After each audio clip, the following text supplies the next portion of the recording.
నేను నాకెందుకులే అని నా సినిమాలు నేను చేసుకుంటాను. ఎస్, అమరావతి విషయంలో శివాజీ ఎప్పుడైనా మాట్లాడతాడు, ఎప్పుడైనా ఏ పార్టీతో అయినా ఎదురెళ్ళి మాట్లాడతా. అది రైతుల కష్టం. ఆ కష్టాన్ని మీరు మీ ఇష్టం వచ్చినట్టు ఎవరికాళ్ళు వాడేసుకుందామంటే చూస్తా ఊరుకోం.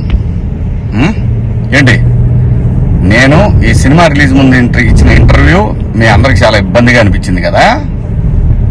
నేను ఎప్పుడైనా మాడతా గురు, ఎవరికి భయపడను. మీలాగా ఆడెవడో ఇచ్చే పేటీఎం డబ్బుల కోసం నా బతుకు నడిస్తే చాలులే అని అనుకుని పోయే రకాన్ని కాదు నేను. అలాగైతే మీ అందరూ తెలుసోలేదు, నేనే ఒక వ్యవస్థను ఏర్పాటు చేయగలిగినోడిని నేను కాదు.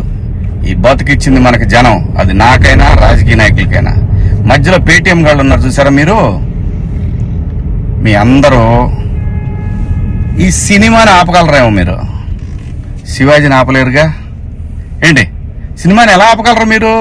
మొత్తానికి ట్వీట్లు వేసి ఇన్స్టాలో మీ ఇష్టం వచ్చినట్టు రెచ్చిపోయి సినిమాకి కొంతమంది ఇక్కడ రెగ్యులర్ గా రివ్యూలు ఇచ్చే వాళ్ళతోటి రాపిచ్చేసి కింద కామెంట్లు పెట్టిచ్చేసి, ఒకడైతే వాడికి ఒక 100K సబ్స్క్రైబర్స్ ఉంటాడు. సినిమా రిలీజ్ కూడా కాల, ఆశ్చర్యపోయాను నేను. ఏంటి ఏదో తేడా కొడుతుంది అనుకున్నా.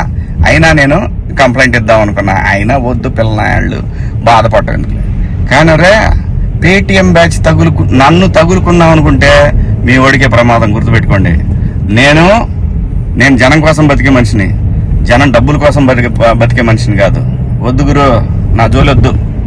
జగన్ గారు, నేను మళ్ళీ చెప్తున్నా, నాకు రాజకీయాలు వద్దు. నాకు కావాల్సింది, నేను అమరావతి రైతుల కోసం నిలబడ్డాను, జనం కోసం నిలబడతా. అది ఏ పార్టీ అయినా, అది మీరైనా ఇంకో పార్టీ అని ఎవరైనా సరే, ఎదురొస్తే జనానికి ఎదురొస్తే మాత్రం నేను నిలబడతా. కానీ నేను మాట్లాడుకుందా ఇంక నుంచి.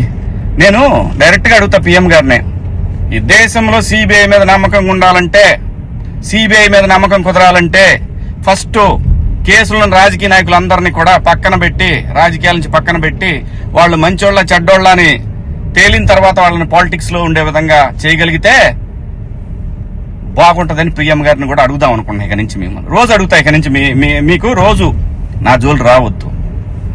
నేను నా బతుకు నేను బతుకుతున్నా, నిజాయితీగా బతుకుతున్నా. ఏ రాజకీయ పార్టీ దగ్గర పోయి చేయి జాపలా. మీరంటే భయపడతామా? ఏం చేస్తారు అబ్బాయి? మీ గవర్నమెంట్ ఉన్నప్పుడే ఏం చేయలేకపోయారు, నన్ను ఎందుకు చేయలేకపోయారు తెలుసా? పైన నేచర్ ఒకటి ఉంది అబ్బాయి. రప్ప ఇవన్నీ బాగుంటాయి వీడియోల్లోనూ వాటిలో చూసుకోవటానికిను ఎగేసుకొని మనం భుజాన రేపేదో జరుగుద్దని ఊహించుకుంటే. మనందరికంటే ప్రకృతి గొప్పది అబ్బాయి.